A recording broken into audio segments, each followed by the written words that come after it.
Hello everyone, स्वागत है आप सभी का। उम्मीद करता हूं आप लोग सभी अच्छे होंगे और आपकी तैयारी काफी बेहतर दोस्तों चल रही होगी।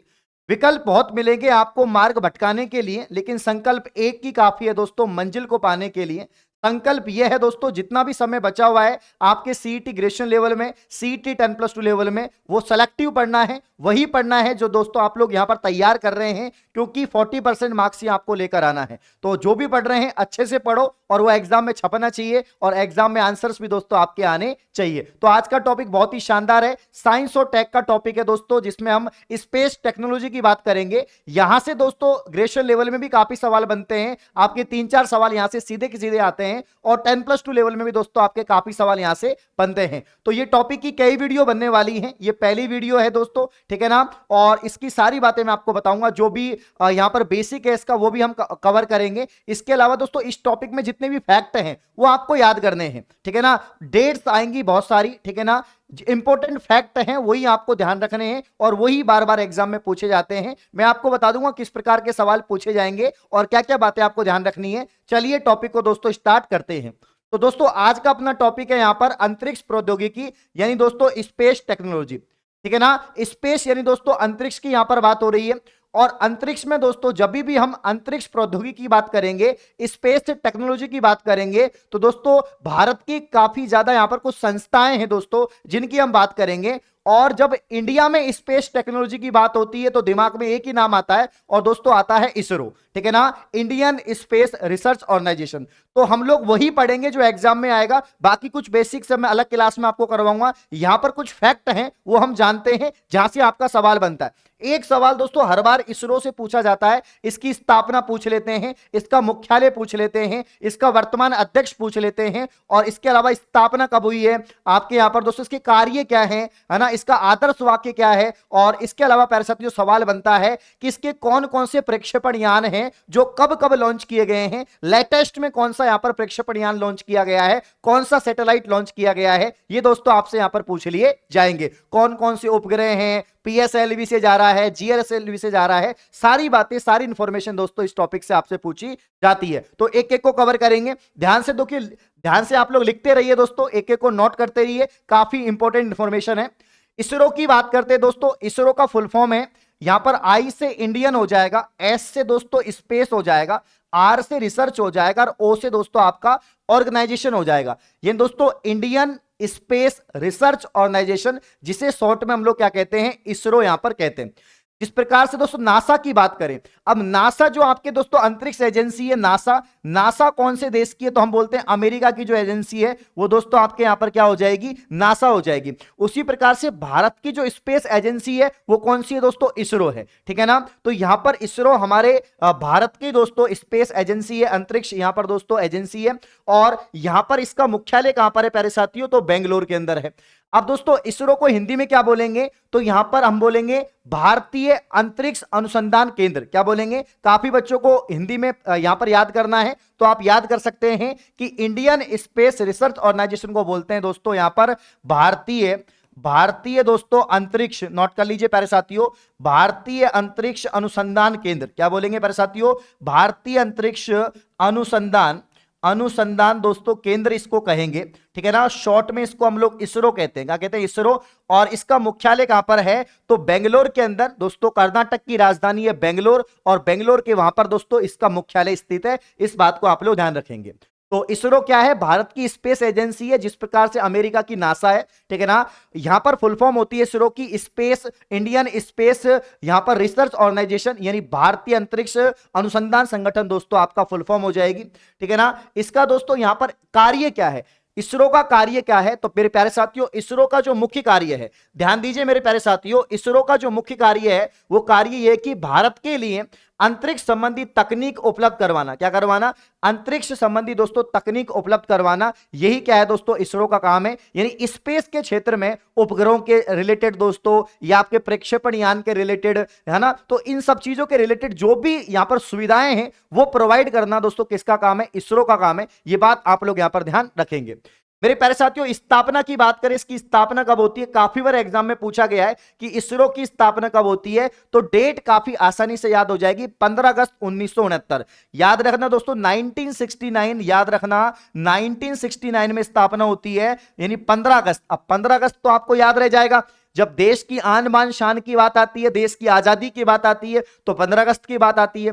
और दोस्तों, जब हम तिरंगा फिल्म को याद करते हैं, रॉकेट को याद करते हैं, यहां पर दोस्तों हम यहां पर जो है मिसाइल को याद करते हैं, बहुत सारी चीजों को याद करते हैं प्यारे साथियों, उपग्रह को याद करते हैं, सैटेलाइट को याद करते हैं, तो दोस्तों यहां पर 15 अगस्त 1969 की हम लोग बात करेंगे, ठीक है ना। तो 15 अगस्त 1969 में स्थापना होती है इसरो की। इसरो का दोस्तों जो आदर्श वाक्य है, काफी बार एग्जाम आरएस प्री में पूछा गया था कि डीआरडीओ का आदर्श वाक्य क्या है, डीआरडीओ का सिंबल क्या है, उसी प्रकार से इसरो का भी आपसे पूछ सकते हैं। देखो, हर एक जो ऑर्गेनाइजेशन है, एक संगठन है, उसका अपना एक आदर्श वाक्य होता है, ठीक है ना, एक दोस्तों मोरल यहां पर होता है। तो इसका आदर्श वाक्य क्या है कि मानव जाति की सेवा में अंतरिक्ष प्रौद्योगिकी, कि भाई स्पेस टेक्नोलॉजी से मानव जाति की सेवा करना, हमारी ह्यूमन बींग्स को दोस्तों जो भी हमारे सुख सुविधाएं हैं उसको और इजी बनाना और आसान बनाना। आज जो भी दोस्तों आप इंटरनेट देख रहे हैं, जो भी दोस्तों आपको यहां पर मानसून का पता लग जाता है, आपको मौसम का पता लग जाता है, आपके इन्वायरमेंट के बारे में जो जानकारी है, आपको दोस्तों हर चीज की जानकारी मिल जा रही है, वो सब दोस्तों स्पेस टेक्नोलॉजी की मदद से ही आपको मिल रही है, ठीक है ना। ये बात आपको ध्यान रखनी है। तो यहां पर दोस्तों मानव जाति की सेवा में अंतरिक्ष प्रौद्योगिकी क्या है, आदर्श वाक्य है दोस्तों आपके इसरो का। क्लियर है यहां पर प्यारे साथियों, आगे बढ़ते हैं। यहां पर एग्जाम में आपसे पूछा जाएगा कि इसका जो वर्तमान यहां पर दोस्तों जो अध्यक्ष है, जो वर्तमान निदेशक है, इसरो का वर्तमान अध्यक्ष या निदेशक कौन है, तो वो है दोस्तों एस सोमनाथ। कौन है मेरे प्यारे साथियों, एस सोमनाथ हो जाएगा, बस शॉर्ट में याद रखना, एस सोमनाथ, एस सोमनाथ। सोमनाथ से पहले कौन था दोस्तों, तो एस सोमनाथ से पहले था सिवान, के सिवान दोस्तों, के सिवान यहां पर एस सोमनाथ से पहले था, ठीक है ना। चंद्रयान वाला जो काफी चर्चित हुआ दोस्तों, भारत हमने पहला यहां पर चंद्रयान भेजा था, तो उसमें के सिवान जो थे काफी यहां पर दोस्तों चर्चाओं में रहे थे, ठीक है ना। तो वर्तमान निदेशक कौन है दोस्तों, एस सोमनाथ है, उससे पहले कौन से थे, तो के सिवान थे। ये बात आप लोग दोस्तों याद रखना। तो मैं वापस से याद करवा रहा हूं इसरो को। इसरो दोस्तों भारत की स्पेस एजेंसी है, जैसे अमेरिका की नासा है। इसरो का फुल फॉर्म होता है इंडियन स्पेस रिसर्च ऑर्गेनाइजेशन, भारतीय अंतरिक्ष अनुसंधान केंद्र, ठीक है ना। इसका मुख्यालय बेंगलोर कर्नाटक के अंदर है प्यारे साथियों। और यहां पर जो है इसका कार्य है कि दोस्तों यहां पर जो भी अंतरिक्ष अभियान है, अंतरिक्ष दोस्तों उपग्रह हैं, उनसे संबंधित जो भी चीजें हैं, जो भी संसाधन है, वो प्रोवाइड करना इसरो का काम है प्यारे साथियों। और इसके अलावा स्थापना कब होती है, तो 15 अगस्त 1969 को स्थापना होती है। और आदर्श वाक्य क्या हो जाएगा कि मानव जाति की सेवा में दोस्तों अंतरिक्ष प्रौद्योगिकी, ये इसका आदर्श वाक्य हो जाएगा। अब यहां पर प्यारे साथियों याद रखना, दूसरा जो यहां पर देखो, कुछ में देखो हमने इसरो की चर्चा करी, जो मेन अंतरिक्ष का ऑर्गेनाइजेशन है, इसके संदर्भ में ही इसके रिलेटेड कुछ और भी यहां पर दोस्तों आपके यहां पर इंस्टीट्यूट हैं दोस्तों, संगठन हैं, कुछ केंद्र हैं जो किससे संबंधित है, अंतरिक्ष प्रौद्योगिकी से संबंधित है। तो इंपॉर्टेंट दोस्तों सेंटर्स जो आपके अंतरिक्ष प्रौद्योगिकी स्पेस टेक्नोलॉजी से क्या है, रिलेटेड है वो। तो यहां पर काफी चर्चा में है दोस्तों सतीश धवन अंतरिक्ष केंद्र, जिसे शार कहते हैं। क्या कहते हैं, शार, जो कहां पर है, श्रीहरिकोटा। किसे क्या बोलते हैं इसको दोस्तों, यहां पर शार बोलते हैं। और ये कहां पर है प्यारे साथियों, श्रीहरिकोटा यहां पर हो जाएगा, ठीक है ना, आंध्र प्रदेश दोस्तों यहां पर हो जाएगा। क्लियर है। तो सतीश धवन अंतरिक्ष केंद्र, सार, श्रीहरिकोटा याद रखना। भारतीय उपग्रहों को छोड़ने के लिए श्रीहरिकोटा रेंज, यानी दोस्तों SHAR, यहां पर शार, ठीक है ना, विकसित किया गया। मतलब यहां पर सतीश धवन अंतरिक्ष केंद्र स्पेस यहां पर सेंटर जो है, ये यहां पर दोस्तों विकसित किया गया। श्रीहरिकोटा देश के पूर्वी तट पर दोस्तों चेन्नई के निकट स्थित द्वीप है। द्वीप के पश्चिम में दोस्तों भारत की मुख्य भूमि पर प्रसिद्ध यहां पर तिरुमला पहाड़ियां हैं। कौन सी पहाड़ियां हैं, तिरुमला पहाड़ियां हैं। और पुलिकट झील इस द्वीप को मुख्य भूमि से क्या करता है, अलग करता है। इस बात को आप लोग ध्यान रखना। तो श्री सतीश धवन अंतरिक्ष केंद्र, जिसे हम श्रीहरिकोटा बोलेंगे दोस्तों, तो भारतीय उपग्रहों को छोड़ने के लिए, जहां से दोस्तों स्पेस आपके अंतरिक्ष के प्यारे साथियों भारतीय जो सैटेलाइट है, इंडियन सैटेलाइट है दोस्तों, जो छोड़े जाते हैं, वहां पर आपका सतीश धवन अंतरिक्ष केंद्र है। तो यहां पर श्रीहरिकोटा देश के पूर्वी तट चेन्नई के निकट स्थित एक द्वीप है, वहां पर है। और द्वीप के पश्चिम में भारत की मुख्य भूमि, प्रसिद्ध यहां पर जगह तिरुमला पहाड़ियां हैं प्यारे साथियों। और पुलिकट झील इस द्वीप को मुख्य भूमि से क्या करता है, अलग करता है। यह जानकारी आपको ध्यान रखनी है। अगला दोस्तों यहां पर ध्यान देंगे, एक और सेंटर है दोस्तों जो आपका किससे रिलेटेड है, ये भी मेरे प्यारे साथियों आपका जो है अंतरिक्ष प्रौद्योगिकी और इसरो से रिलेटेड है। आपके जितने भी यहां पर दोस्तों प्रक्षेपण यान है, जितने भी आपके उपग्रह हैं जो छोड़े जाते हैं, उनके जो यहां पर जुड़े हुए यहां पर महत्वपूर्ण बिंदु हैं।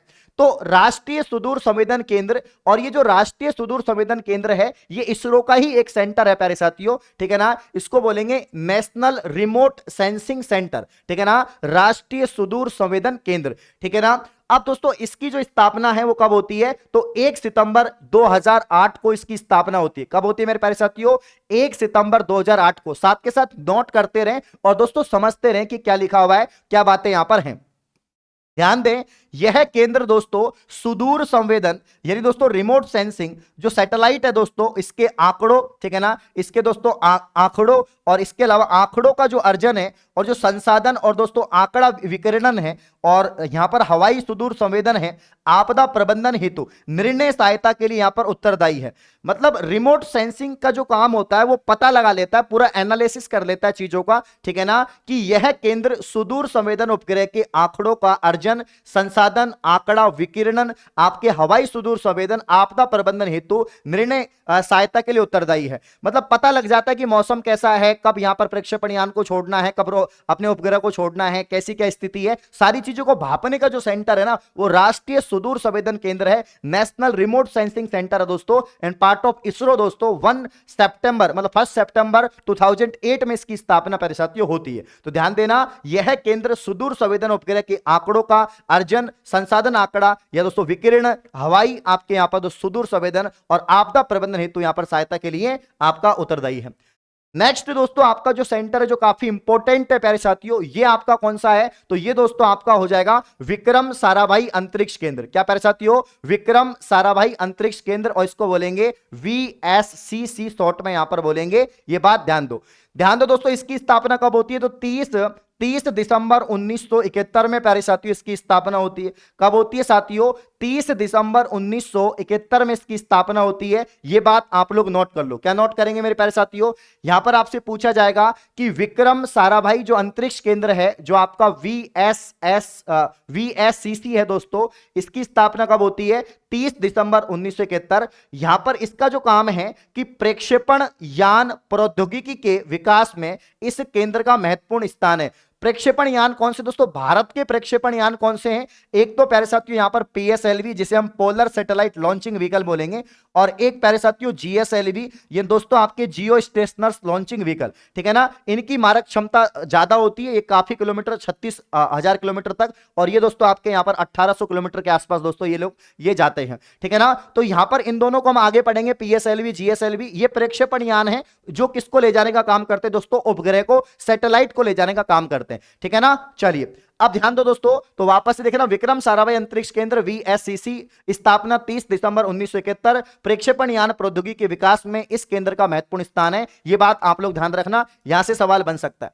अब दोस्तों कुछ यहां पर स्टार्टिंग के कुछ यहां पर दोस्तों टर्म्स हैं, और टर्म्स का मतलब यह कि कुछ हिस्ट्री, हमारे इसरो की कुछ हिस्ट्री है, या हमारे स्पेस टेक्नोलॉजी की, स्पेस सैटेलाइट्स की कुछ हिस्ट्री है जो आपको पता होनी चाहिए कि 1962 में क्या हुआ, 65 में क्या हुआ, 69 में क्या हुआ, 71 में क्या हुआ, 72 में क्या हुआ, 75 में क्या हुआ। हमारा पहला अंतरिक्ष जो उपग्रह छोड़ा गया था वो कब छोड़ा गया था, उसका नाम क्या है, वो आपको दोस्तों पता होना चाहिए। यहां पर मैंने एक में ही सब कुछ ले लिया है। देखो ये शॉर्ट नोट्स हैं जो मैं आपको पढ़ा रहा हूं, ये कुल मिला के शॉर्ट नोट्स हैं, क्योंकि अब ज्यादा समय नहीं बचा है। जो इंपॉर्टेंट फैक्ट है वो हमको शॉर्ट नोट्स में पढ़ने, तो दोस्तों ये 1 शॉर्ट नोट्स हैं दोस्तों, टॉपिक वाइज। इनकी कई क्लास आपको दोस्तों मिलेगी, और ज्यादा बड़ी बड़ी नहीं, 20 मिनट की 25 मिनट की वीडियोज आपको मिलेंगी, ध्यान रखना है। देखो 1962 की बात करें, किसकी बात करें प्यारे साथियों, 1962 की बात करें, तो 1962 में क्या होता है, यहां पर दोस्तों हम स्पेस की दुनिया में आते हैं, हल्का फुल्का स्पेस की दुनिया में हम जाते हैं। वो साइकिल वाला, साइकिल पर रॉकेट लेने वाला सीन है ना, वो यही है ना 1962 जो रॉकेट वाला सीन है। देखो यहां पर इनको स्पार, मेरे प्यारे साथियों इनको स्पार की बात करेंगे। इनको स्पार का मतलब होता है इंडियन नेशनल कमिट दोस्तों, ठीक है ना, कमिटी, ठीक है ना, फॉर स्पेस आपके research, Indian national committee for space research दोस्तों, कमिटी फॉर स्पेस रिसर्च, ठीक है ना। तो इसी को हम बोलते हैं इनको स्पार, क्या बोलते हैं, इनको स्पार, जिसकी स्थापना 1962 में हो जाती है। इसी समय दोस्तों थुम्बा के अंदर यहां पर रॉकेट प्रक्षेपण का भी, रॉकेट का भी दोस्तों कार्य चलता रहता है, ठीक है ना। तो अगर आपसे पूछा जाए कि इनको स्पार की स्थापना कब होती है, 1962 में, सवाल कैसे बनेगा कि इनको स्पार की स्थापना कब होती है, 1962 में। और इनको स्पार क्या है प्यारे साथियों, यानी इंडियन नेशनल, मतलब कि यहां पर दोस्तों भारतीय राष्ट्रीय दोस्तों समिति है, किसकी, अंतरिक्ष, यहां पर दोस्तों आपके अंतरिक्ष रिसर्च की प्यारे साथियों, यानी आपके अनुसंधान की, ठीक है ना। तो भारतीय रिसर्च जो अनुसंधान है इसका दोस्तों एक समिति है जिसको हम इंस्को स्पार कहते हैं, याद रखना। फिर 1965 में क्या हुआ, 1962 के बाद आते हैं प्यारे साथियों 1965 में। और 1965 में क्या होता है मेरे प्यारे साथियों, तो 1965 में यहां पर थुम्बा में क्या होता है, थुम्बा में दोस्तों यहां पर थुम्बा में अंतरिक्ष विज्ञान प्रौद्योगिकी केंद्र स्थापित होता है। सवाल कैसे बनेगा, सवाल ऐसे बनेगा कि थुम्बा में जो यहां पर अंतरिक्ष विज्ञान प्रौद्योगिकी क्षेत्र स्थापित हुआ था, या जो इसकी स्थापना हुई थी वो कब हुई थी, तो आप लोग को यहां पर ऑप्शन दिए जाएंगे 1965, 72, 71। तो 65 यानी 1965 यहां पर आंसर आ जाएगा। क्लियर है, उम्मीद आपको समझ में आ रहा है। तो 1962 मतलब इंस्को स्पार, ठीक है ना, इंस्को स्पार। एंड 1965 मतलब थुम्बा के अंदर दोस्तों अंतरिक्ष विज्ञान प्रौद्योगिकी केंद्र, आपके अंतरिक्ष विज्ञान, यानी दोस्तों यहां पर space science technology centre, space science technology centre की स्थापना। फिर आता है दोस्तों 1969 में परमाणु ऊर्जा विभाग, कौन सा विभाग दोस्तों, यहां पर एटॉमिक एनर्जी डिपार्टमेंट, परमाणु ऊर्जा विभाग की स्थापना होती है। और भैया यहां पर इस समय इसरो का भी गठन होता है 1969, 15 अगस्त 1969। इसी क्लास में मैंने आपको इसरो पढ़ाया है कि इसरो की स्थापना कब होती है, तो 1969 को प्यारे साथियों इसरो की स्थापना होती है। और इसी समय परमाणु ऊर्जा विभाग भी बनता है, यानी एटॉमिक एनर्जी रिसर्च भी दोस्तों बनता है, यह बात आप लोग ध्यान देंगे। फिर आता है दोस्तों आपके 1971, और 1971 में क्या होता है, तो मेरे प्यारे साथियों आंध्र प्रदेश में सतीश धवन अंतरिक्ष केंद्र, जिसे हम सार कहते हैं, तो यहां पर दोस्तों जो सार है इसकी स्थापना या इसका कार्य शुरू होता है, और इसको नाम दिया जाता है सन 2002 में, ठीक है ना। यहां पर जो आपके 1971 में तो क्या शुरू हो जाता है, जो आपका आंध्र प्रदेश में दोस्तों सतीश धवन अंतरिक्ष केंद्र है, इसकी शुरुआत होती है, लेकिन इसका नामकरण 2002 में होता है। तो शार का कार्य जो है यहां पर आंध्र प्रदेश में सतीश धवन अंतरिक्ष केंद्र शार में यहां पर शुरू होगा 2002 में। वापस से एक बार देख लो फटाफट से कि 1962 में क्या होगा, इंस्को स्पार की स्थापना होगी, 1965 में थुम्बा में अंतरिक्ष विज्ञान केंद्र की स्थापना होगी, 1969 में इसरो की स्थापना और परमाणु ऊर्जा विभाग की स्थापना, 1971 में दोस्तों आंध्र प्रदेश में सतीश धवन अंतरिक्ष केंद्र शार में कार्य शुरू होगा, ठीक है ना। और 2002 में इसका नाम वर्ष दिया जाएगा। अब दोस्तों ये आखिरी स्लाइड है और इसमें से भी सवाल बन सकता है, जो काफी ज्यादा सवाल बनता है। देखो यहां पर देखो भारतीय जो अंतरिक्ष विभाग की स्थापना है, अंतरिक्ष विभाग की स्थापना दोस्तों 1972 में हो जाती है। और उसके बाद पहला, मेरे प्यारे साथियों जो 1975 है, ये इंपॉर्टेंट है, यहां पर ये इंपॉर्टेंट है, ये काफी बार एग्जाम में पूछा गया कि भारत का पहला उपग्रह कब लॉन्च किया गया। भारत का पहला सैटेलाइट का नाम क्या है, आर्यभट्ट दोस्तों। भारत के पहले सैटेलाइट का नाम है आर्यभट्ट, जिसकी तकनीकी तो पूर्णतः क्या थी, स्वदेशी थी। तकनीकी तो भाई सैटेलाइट तो हमने ही बनाया था, लेकिन देखो यहां पर सैटेलाइट तो हमारा ही था, लेकिन ले जाने के लिए क्या नहीं था, हमारे पास में प्रक्षेपण यान नहीं था। तो हमने किसकी मदद ली थी, रसिया की मदद ली थी। मेरे प्यारे साथियों सबसे स्टार्टिंग के सबसे दो देश हैं जो अंतरिक्ष यहां पर मतलब अंतरिक्ष विज्ञान के अंदर, स्पेस टेक्नोलॉजी के अंदर अग्रणी रहे थे। एक तो दोस्तों अमेरिका जिसकी नासा एजेंसी थी, और एक आपका दोस्तों यहां पर सोवियत संघ जिसे हम रूस यहां पर कहते थे। तो यहां पर जो आपके कापुस्तीन दोस्तों यहां पर जो इनका जो प्रक्षेपण यान था उसमें दोस्तों आपके पूर्णतः स्वदेशी तकनीक से निर्मित आपका जो आर्यभट्ट उपग्रह है इसको भेजा गया था। तो यहां पर रसिया की मदद से, रूस की मदद से, सोवियत संघ की मदद से दोस्तों भारत का पहला सैटेलाइट लॉन्च होता है जिसका नाम है आर्यभट्ट। आपसे पूछा जाएगा भारत का पहला दोस्तों यहां पर जो है पहला सैटेलाइट या उपग्रह कौन सा था, आर्यभट्ट था, जिसकी यहां पर प्रक्षेपण किया गया 1975। बहुत बार पूछा गया 1975 आर्यभट्ट भारत का पहला सैटेलाइट था। जैसे आपसे पूछा जाएगा पहला कम्युनिकेशन सैटेलाइट, संचार उपग्रह कौन सा था, एप्पल था। इससे आगे के जितने भी सैटेलाइट्स हैं जो कब कब यहां पर दोस्तों प्रक्षेपित किए गए और उनसे संबंधित जो डेट्स हैं, इंपॉर्टेंट जो फैक्ट हैं, वो मैं आपको नेक्स्ट वीडियो वीडियो में पढ़ाऊंगा। यहां तक आपको सारी बातें समझ में आई हैं, 9 स्लाइड है, ये शॉर्ट नोट्स थे दोस्तों, उम्मीद है आपको समझ में आया है। और यहां से काफी क्वेश्चन दोस्तों आपके कवर होंगे, मतलब 3-4 सवाल तो आएंगे ही आएंगे, ये तो कोई यहां पर बड़ी बात नहीं है। और इसकी 4 से 5 वीडियो मैं बनाऊंगा, मैं कोशिश करूंगा अगली वीडियो बड़ी हो, ये थोड़ी पहली वीडियो इसलिए मैंने छोटी बनाई है, और अगली वीडियो इससे भी बड़ी वीडियो होगी और इसमें ज्यादा से ज्यादा मैं कवर करने की कोशिश करूंगा। उम्मीद है क्लास आपको अच्छी लगी है, तो सेशन को लाइक करें, चैनल को सब्सक्राइब करें। शुक्रिया दोस्तों, धन्यवाद।